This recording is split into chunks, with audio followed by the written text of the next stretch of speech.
రాజన్న సిరిసిల్ల జిల్లా వేములవాడ రాజరాజేశ్వర స్వామి ఆలయంలో భక్తుల దర్శనాలు నిలిపివేస్తున్నట్లు అధికారులు తెలిపారు.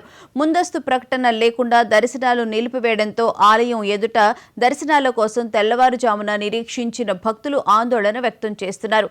ఆలయ ప్రధాన గేట్ వద్ద తాళం వేసి అడ్డుగా రేకులు ఏర్పాటు చేశారు. రాజన్న ఆలయం ఎదుట ప్రచార రథంపై ఎల్ఈడీ స్క్రీన్ ఏర్పాటు చేసి భక్తులకు దర్శనం కల్పిస్తున్నారు.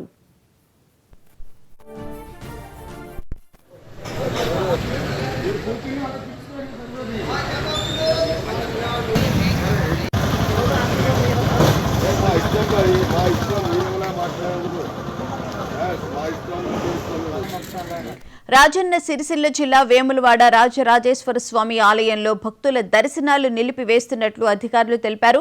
ముందస్తు ప్రకటన లేకుండా దర్శనాలు నిలిపివేయడంతో ఆలయం ఎదుట దర్శనాల కోసం తెల్లవారుజామున నిరీక్షించిన భక్తులు ఆందోళన వ్యక్తం చేస్తున్నారు. ఆలయ ప్రధాన గేటు వద్ద తాళం వేసి అడ్డుగా రేకులు ఏర్పాటు చేశారు.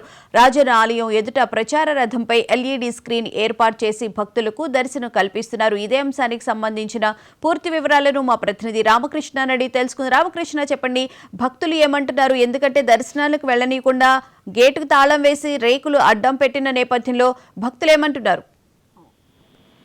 ఎలాంటి సమాచారం లేకుండా వేములవాడ శ్రీ రాజరాజ ఆలయంలో దర్శనాలు నిలిపివేత ఇది మూడోసారి. ఏదైతే రాజన్న సిరిసిల్ల జిల్లా వేములవాడలోని శ్రీ రాజరాజ ఆలయ అభివృద్ధి కోసం దాదాపుగా 150 కోట్లతో ఇటు రోడ్ల విస్తరణ, అదేవిధంగా ఆలయ అభివృద్ధి కోసం కూడా గత 2 నెలల నుంచి కూడా పనులు ముమ్మరం అవుతున్నాయి. మొత్తంగా మొదట కొన్ని రాజకీయ పార్టీలు